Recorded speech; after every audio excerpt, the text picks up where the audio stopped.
नमस्कार, दृष्टि IAS YouTube channel पर आप सभी का स्वागत है। मेरा नाम है निखिल और मेंसुरेशन में आज हम करेंगे 3D के कुछ क्वेश्चन करेंगे मेंसुरेशन में।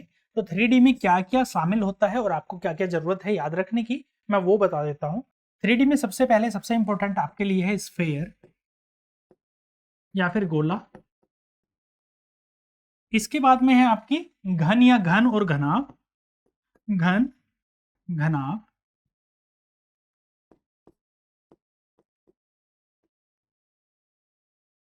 इनके अलावा है आपका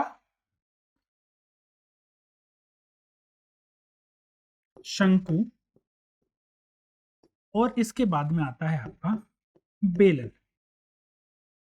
हैं बहुत सारी चीजें, वो सारी की सारी चीजें 3D में इंक्लूड होती हैं जो कि स्थान घेरती हैं। आपको इसके पहले क्लास में इतनी बात तो समझ में आ ही गई होगी कि 3D वो फिगर होती हैं, वो आकृतियां होती हैं जो भी जगह घेरती हैं, जिनमें कुछ हवा या फिर कुछ ऐसा कुछ सॉलिड मटेरियल आ सकता है, लिक्विड मटेरियल आ सकता है। वो सारी की सारी क्या होती हैं, 3D फिगर्स होती हैं आपकी। इन पर आधारित आपको क्वेश्चंस आते हैं। किस तरह के क्वेश्चंस आते हैं? जिनमें पूछा जाता है आयतन, आयतन पूछा जाता है, क्षेत्रफल भी पूछा जाता है। इन फिगर्स में परिमाप की भी बात जनरली करता है, क्षेत्रफल या फिर क्षेत्रफल पूछा जाता है।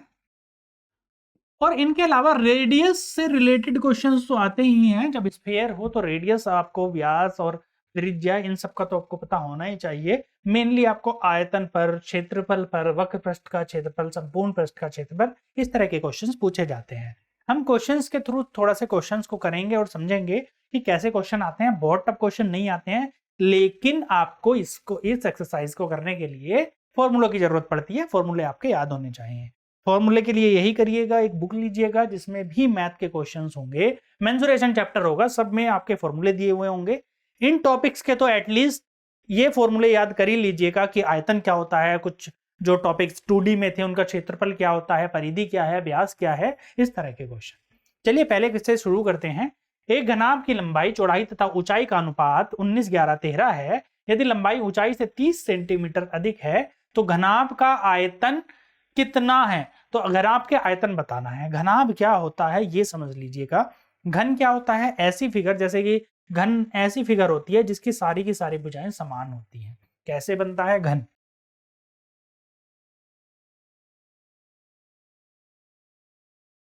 जैसे आपने डाइस बनाई थी, वो क्या था? घन था, घनाकार आकृति थी, तो ये घन बन गया।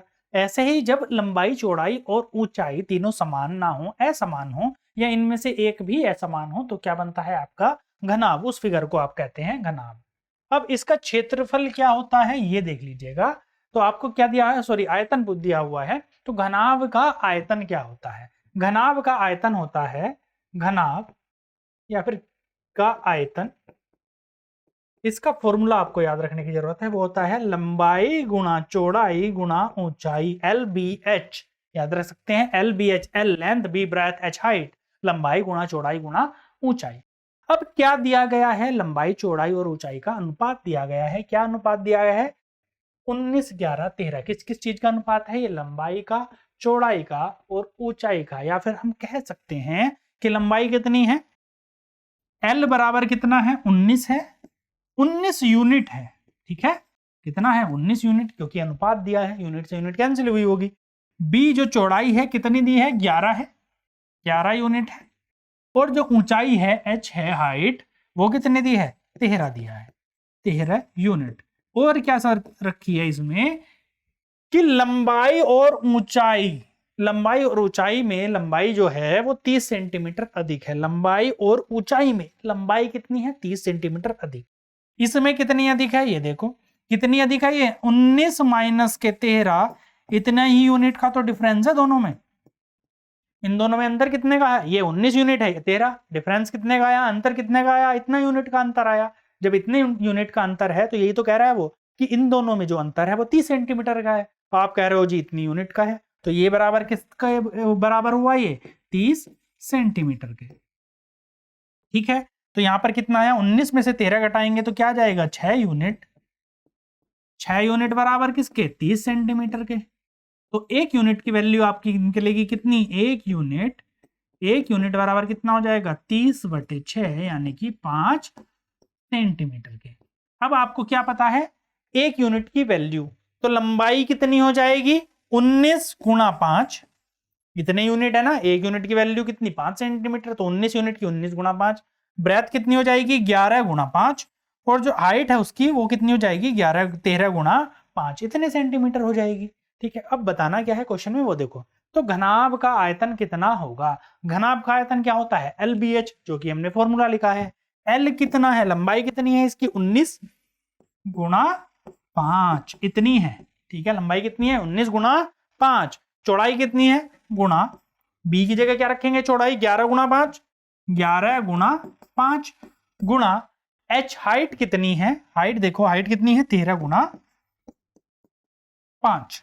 ये आपका जो भी सॉल्व करेंगे वो आपका आंसर आ जाएगा।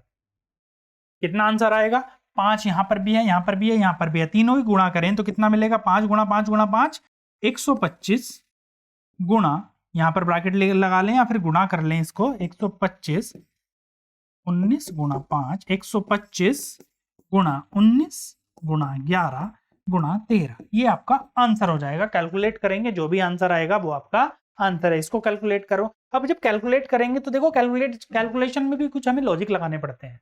कैसे लॉजिक है देखो, यहाँ पर जीरो वाली फिगर तो आ नहीं सकती, क्यों नहीं आ सकती, क्योंकि दो इन्वॉल्व नहीं है, दो शामिल नहीं है इस गुणा में। और जीरो कब बनता है, नंबर सिस्टम में हमने पढ़ा है जीरो बनता है 5 और 2 की गुणा से, अगर 5 2 गुणा में नहीं है तो जीरो नहीं बनेगा। यहाँ पर 125 है, 125 में कहीं भी 5 शामिल नहीं होता, 5 गुणा 5 गुणा 5 से क्या बनता है 125, 19 में भी 2 नहीं है, 11 में भी नहीं है, 13 में भी नहीं है, मतलब जीरो बनने के चांसेस नहीं है, ये दोनों तो आपके ऑप्शन हो नहीं सकते। आंसर किस में से हो सकता है, इन दोनों में से आंसर हो सकता है। जो भी आप सॉल्व करके आपका आंसर आएगा वो आपका आंसर है। टास्क क्या है आपका, इनकी कैलकुलेशन करो और सॉल्व करो। ठीक है, चलते हैं नेक्स्ट प्रश्न पर। यदि एक अर्धगोले का व्यास 21 सेंटीमीटर है तो अर्धगोले का आयतन कितना होगा। अब अर्धगोला, अर्धगोला क्या होता है देखो, एक ये तो वृत्त है पूरा, ठीक है, ये है पूरा का पूरा वृत्त, इसमें ये है रेडियस इसकी त्रिज्या और ये क्या है व्यास है, पूरा अगर हो जाएगा तो व्यास है। अर्धगोला क्या होता है, वृत्त को यानी गोले को आधा काट दे, गोले को जब आधा काट देते हो तो क्या बनता है अर्धगोला। मान लीजिए इस तरह का क्या है आपका अर्धगोला बना हुआ है, इसमें क्या दिया है व्यास दिया है 21 सेंटीमीटर, मतलब इस पॉइंट से अगर मैं इसको पॉइंट ए कहूं और इस पॉइंट को बी कहूं, ए बी की वैल्यू दी है, व्यास दिया है कितना है, कितना है ए बी की वैल्यू, ए बी बराबर 21 सेंटीमीटर।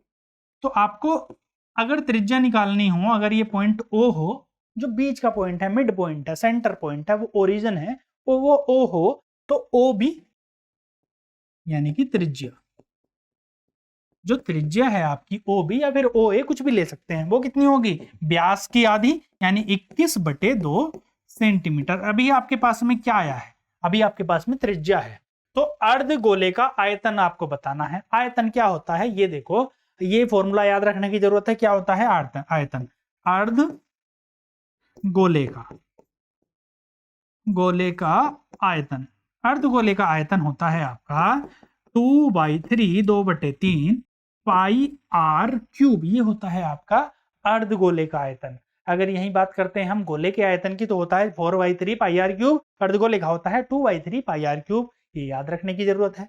यहाँ पर क्या करेंगे 2/3 ऐसे ही लिखा रहने देंगे, गुणा 22/7 ये लिखा आपने, पाई की वैल्यू, गुणा आर क्यूब, आर क्यूब क्या है 21/2 है, तो 21/2 गुणा 21/2 गुणा 21/2, इसको सॉल्व करो, 3 7 21 से ये कट गया, 2 से कटा ये 2, इस 2 से कटा ये 11, आपकी वैल्यू क्या मिली आपको 11 गुणा 21 गुणा 21/2, ये वैल्यू मिली।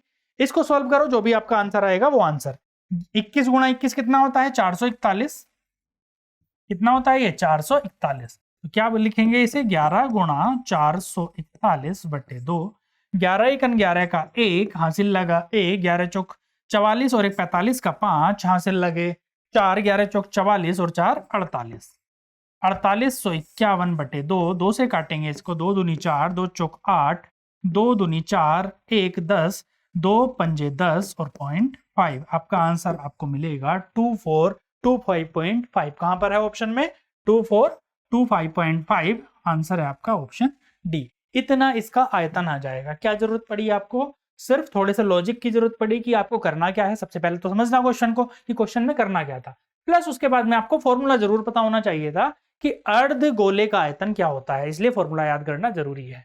अगले प्रश्न पर चलते हैं। 6 सेंटीमीटर त्रिज्या वाली एक गोल शीशे की बॉल को पिघलाकर 3 सेंटीमीटर त्रिज्या 3 मिलीमीटर की त्रिज्या वाली छोटी गोल बनाई जाती है। शीशे की छोटी बॉलों की संभावित संख्या क्या है? कितनी छोटी बॉल बनाई जा सकती हैं 6 सेंटीमीटर त्रिज्या की वाली एक बॉल से, एक गोले से? इसे पिघलाकर 3 mm। देखो यहाँ पर जो यूनिट है ना, इनसे बड़ा फर्क पड़ता है। और आपके एग्जाम में ना आजकल क्वेश्चन यूनिट के कन्वर्जन वाले काफी क्वेश्चंस पूछे भी जा रहे हैं, तो आप यूनिट का जो कन्वर्जन है ना उसको याद कर लीजिएगा। मिलीमीटर क्या होता है, सेंटीमीटर, डेसीमीटर, डेकामीटर, या फिर अगर लेंथ की हम वैसे बात कर रहे हैं तो मीटर, सेंटीमीटर, मिलीमीटर में, इस तरह से जो लेंथ है। या फिर वेट की अगर बात कर रहे हैं तो किलोग्राम में कितना है, ग्राम में कितना है, ये सारे जो कन्वर्जन है वो याद करिएगा। सेंटीमीटर यहां पर दिया है, यहां पर दिया है मिलीमीटर। 1 सेंटीमीटर में कितने मिलीमीटर होते हैं ये आप बताइएगा। 1 सेंटीमीटर में होते हैं 10 mm, 10 मिलीमीटर होते हैं। अगर 6 सेंटीमीटर है तो 60 क्या हो जाएगा, mm हो जाएगा। ये तो आप जानते हैं कि अगर 1 सेंटीमीटर में 10 mm है तो 6 सेंटीमीटर में कितना हो जाएगा, 60 मिलीमीटर हो जाएगा। अब क्वेश्चन को समझो कि एक बड़ा क्या है, गोला दिया है, इसकी जो त्रिज्या है वो 60 mm दी है, मिलीमीटर दी है। इससे छोटे गोले बनाने हैं, इतने छोटे छोटे जिनकी त्रिज्या क्या हो, जो त्रिज्या है वो 3 mm हो। इतने त्रिज्या के कितने गोले बनेंगे, आप कैसे निकालेंगे ये समझो। एक बड़ी चीज, जितना आयतन घेरा उसने, जितनी जगह उसने घेरी, जितनी कैपेसिटी थी, उसकी कैपेसिटी पता होना चाहिए ना कि बड़े वाले की इसकी कैपेसिटी कितनी थी, फिर इसकी कितनी है छोटे वाले की। अगर पूरी कैपेसिटी को इसकी कैपेसिटी से भाग कर दें तो हमारे क्या मिलेंगे, नंबर मिलेंगे। कैपेसिटी का सीधा मतलब किससे होता है, आयतन से। कि कितनी कैपेसिटी होती है किसी भी गोले की, किसी भी घन की, किसी भी घनाभ की, जितना उसका आयतन होता है। आयतन कितना है, इसका आयतन निकालो, बड़े गोले का आयतन। तो संख्या कितनी हो जाएगी, अगर मैं संख्या लिखूं तो संख्या कैसे कितनी हो जाएगी, बड़े गोले का आयतन, गोले का आयतन बटे छोटे गोले का आयतन, बटे छोटे गोले का आयतन। ये हो जाएगी नंबर। कितने आपको क्या है, छोटी बॉल की संख्या कितनी है, इतनी हो जाएगी। बड़े का आयतन बटे छोटे का आयतन। आयतन कितना होता है गोले का, वो होता है 4/3 पाई आर क्यूब। ये आयतन होता है, ठीक है। आयतन क्या होता है, 4/3 पाई आर क्यूब। अब बड़े गोले का आयतन कितना हो जाएगा, 4/3 पाई आर क्यूब। और बड़े जो छोटा गोला है उसका आयतन कितना हो जाएगा, उसका भी तो इतना ही होगा, पाई आर क्यूब। पर दोनों की रेडियस अलग अलग है, त्रिज्या अलग अलग है, इसलिए ऊपर क्या लिखा मैंने, छोटा आर, बड़े नीचे क्या लिख दिया, बड़ा आर लिख दिया। इससे ये कट जाएगा, इससे ये कट जाएगा, आपका आंसर क्या मिलेगा, आर क्यूब बटे आर क्यूब। अब आर की वैल्यू बड़े वाले के लिए कितनी है, 60, तो आप क्या लिखेंगे, 60 गुणा 60 गुणा 60। ये आर क्यूब की वैल्यू लिखी है, इस वाले आर क्यूब की, और इस आर क्यूब की वैल्यू डिवाइड बाई 3 mm है ना यहाँ पर, तो 3 गुणा 3 गुणा 3, 3 से काटा तो 20, यहां पर इस 3 से काटा तो 20, इस 3 से कट किया तो भी 20, यानी 20 गुणा 20 गुणा 20, 2 दूनी 4 दूनी 8। आंसर आपको क्या मिलेगा, 8000। छोटी बॉलों की संख्या कितनी है, 8000। आंसर आपका है ऑप्शन डी कि छोटी बॉल कितनी होंगी, 8000 छोटी बॉलें होंगी अगर बड़े गोले से छोटी गोली बनाई जाए पिघलाकर इसको, ठीक है। अगले प्रश्न पर चलते हैं। दो शंकुओं के वक्र पृष्ठ के क्षेत्रफल का अनुपात 1:4 है तथा दोनों शंकुओं की तिरछी ऊंचाई का अनुपात 2:1 है। दोनों शंकुओं की त्रिज्या का अनुपात क्या होगा। इस क्वेश्चन को करने के लिए आपको शंकु से रिलेटेड इंफॉर्मेशन चाहिए कि शंकु में आयतन क्या होता है, त्रिज्या उसकी कैसे निकालते हैं, वक्र पृष्ठ का क्षेत्रफल क्या होता है, संपूर्ण पृष्ठ का क्षेत्रफल क्या होता है। तो सबसे पहले तो समझ लेते हैं शंकु बनता कैसे है। ट्राइंगल जैसी ही फिगर होती है, लेकिन जो इसका बेस होता है वो सर्कुलर होता है, गोल होता है। जैसे आपने बर्थडे वाली टोपी देखी होगी ना, बर्थडे की जो टोपी सिर पर लगाते हैं, क्या होती है, वो शंकु की फिगर है, वो शंकु है। या फिर नचाने वाला जो लट्टू होता है, जो नचाते हैं लट्टू, वो क्या है, शंकु है। एक तरफ से कोना बना हुआ है, लेकिन जो आकृति है वो जगह घेरती है, उसका आयतन होता है। ये आपका एक शंकु है। यहां से लेके यहां तक ये क्या है, इसकी तिर्यक ऊंचाई है। ये क्या है, तिर्यक ऊंचाई, या फिर इसको जो रिप्रेजेंट करते हैं वो एल से करते हैं, ठीक है, स्लैंट हाइट बोलते हैं, एल से रिप्रेजेंट कर देते हैं। ये यहां से लेके मिड पॉइंट से एक तरफ का कोना, जो एक तरफ का जो यहां तक है वो क्या है, इसकी रेडियस हो गई। हाइट क्या होगी, यहां से लेके यहां तक की जो वैल्यू है वो हाइट होगी, से यहां तक की क्या होगी, हाइट होगी। अब इसमें क्वेश्चन में क्या दिया गया है उसको समझो, कि दो शंकुओं के वक्र पृष्ठ के क्षेत्रफल का अनुपात। तो आपको क्या पता होना चाहिए कि वक्र पृष्ठ का क्षेत्रफल क्या होता है, शंकु का वक्र पृष्ठ का क्षेत्रफल। देखो फॉर्मूला मैं पहले लिख देता हूं, शंकु का वक्र पृष्ठ का क्षेत्रफल ये होता है आपका पाई आर एल, ये फॉर्मूला होता है पाई आर एल। पाई आर एल ये आपका फॉर्मूला है शंकु के वक्र पृष्ठ का क्षेत्रफल का, ठीक है। अब आपको क्या बताना है कि क्षेत्रफलों का अनुपात दिया हुआ है दो शंकुओं के। तो पहले का अनुपात, तो अनुपात क्या दिया हुआ है, अगर मैं दोनों के अनुपात लिखूं तो पहले को क्या लिखूंगा, पाई R1 L1 अनुपात पाई R2 L2 अनुपात। 1 पहले वाले के लिए लिख दिया मैंने, और L क्या है दूसरे वाले के लिए। आपको नहीं पता ना कि आपकी जो रेडियस है पहले वाले शंकु की कितनी है, लेंथ है जो उसकी स्लैंट हाइट है वो कितनी है। यहां पर भी आपने क्या लिखा, सेकंड वाले का भी आपको नहीं पता कि आपकी जो रेडियस है दूसरे वाले शंकु की वो कितनी है और लेंथ कितनी है। जितनी इंफॉर्मेशन दी है उतनी ही लिखी है हमने, उसी के हिसाब से ये अनुपात लिखा। तो पाई से तो पाई कट गया होगा, ठीक है। आपको क्या मिला होगा, R1 L1 बटे यहां पर R2 L2, ये मिला होगा वैल्यू।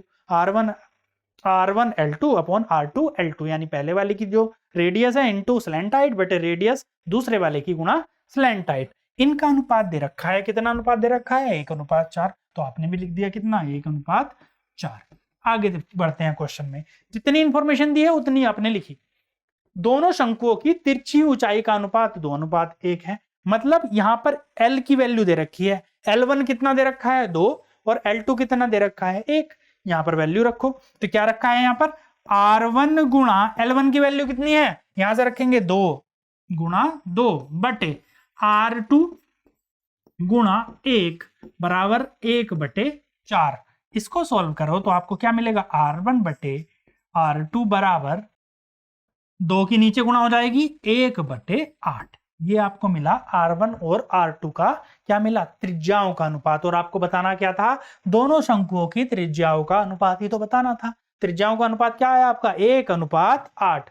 आपका आंसर हो जाएगा 1:8, यानी कि ऑप्शन सी। ये आपका क्या है, सही आंसर है। क्वेश्चन को समझना है, इसके आगे भी क्वेश्चन पूछ सकता था कि दोनों शंकु हैं उनके आयतन का अनुपात क्या है, तब आप आयतन निकाल देते फॉर्मूला लगा के। क्या होता है शंकु का आयतन, शंकु के आयतन का फॉर्मूला आपका बेलन का आयतन है, उसका फॉर्मूला बेलन के वक्र पृष्ठ का क्षेत्रफल, संपूर्ण पृष्ठ का क्षेत्रफल।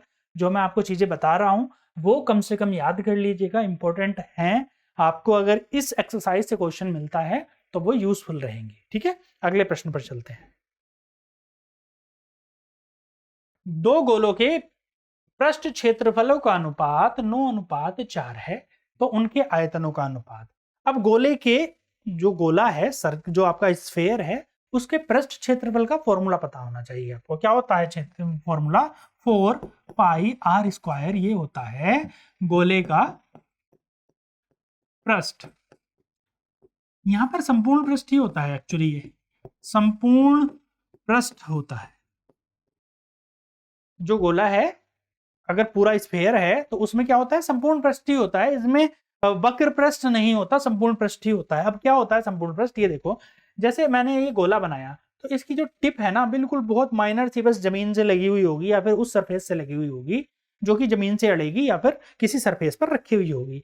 पर अगर मैं इस फिगर, मैंने इस तरह से अगर बेलन बनाया है, ये बनाया मैंने, अगर बेलन बनाया है तो ये जो पूरी की पूरी सरफेस है पर ना इतनी बड़ी सतह रखी हुई होगी, तो इसका तो एरिया आप निकाल सकते हैं। लेकिन इतनी सी जो जगह है, इतना सा जो पॉइंट टच है, उसका कुछ एरिया नगण्य होता है। इसलिए इसमें जो आपका स्फेयर है उसमें संपूर्ण पृष्ठ और वक्र पृष्ठ जैसा कुछ नहीं होता, केवल पृष्ठ क्षेत्रफल की बात होती है। तो पृष्ठ कितना होता है गोले का पृष्ठ, या फिर संपूर्ण पृष्ठ 4πr²।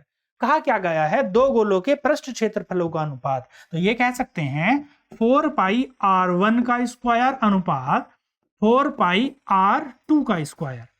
ये 1 और 2 रिप्रेजेंट कर रहे हैं, जो नीचे वाले हैं ये किसे रिप्रेजेंट कर रहे हैं, पहले गोले को और दूसरे गोले को। इनका अनुपात दिया हुआ है, इनका अनुपात कितना दिया है, 9:4, 9:4। या फिर ये कह सकते हैं 4 से 4 कटेगा, पाई से पाई कटेगा, r1 का स्क्वायर बटे r2 का स्क्वायर बराबर किसके है, 9:4 के, 9/4 के। तो r1 बटे r2 बराबर किसके हो जाएगा, 3/2 के। इसका स्क्वायर है ना, यहाँ पर स्क्वायर यहाँ से भी हटाया, यहाँ से भी, तो यहाँ पर भी हटा देंगे, यहाँ पर भी, तो कितना मिलेगा, 3:2। ये क्या है, त्रिज्याओं का अनुपात आ गया आपका, कि पहले गोले की त्रिज्या r1 है तो वो 3 के बराबर है, 3 यूनिट है, दूसरे गोले की त्रिज्या r2 है तो वो 2 यूनिट है। ठीक है, अब आपको बताना क्या है वो देखो, उनके आयतनों का अनुपात। अगर आयतन निकालना है आपको तो आयतन का फॉर्मूला क्या होता है, गोले का आयतन होता है 4/3 पाई r क्यूब, क्योंकि पहले का निकालना है तो r1 क्यूब, अनुपात 4/3 पाई r2 क्यूब। ये हो गया दूसरे का अनुपात, दोनों का आपको निकालना है। ये दूसरे का आयतन हो गया, ये पहले वाले का आयतन। अब पहले वाले में r1 की वैल्यू रख देंगे, दूसरे वाले में r2 की, तो ये तो कट ही जाएगा। तो r1 की वैल्यू कितनी है, 3, यानी कि 3 का क्यूब, अनुपात r2 की वैल्यू कितनी है, 2, यानी 2 का क्यूब। 3 3 होते हैं 27, और अनुपात कितना आ जाएगा, 2 दूनी 4 दूनी 8। आपको आंसर मिलेगा 27:8, यानी कि ऑप्शन है आपका बी सही। ठीक है, इस तरह से क्वेश्चन करने होते हैं, चाहे 2D के क्वेश्चन आए चाहे 3D के क्वेश्चन आए, फॉर्मूलों की आपको जरूरत पड़ती है मेंसुरेशन में। अगली क्लास में हम मेंसुरेशन के प्रीवियस ईयर क्वेश्चन करेंगे, तब तक के लिए धन्यवाद।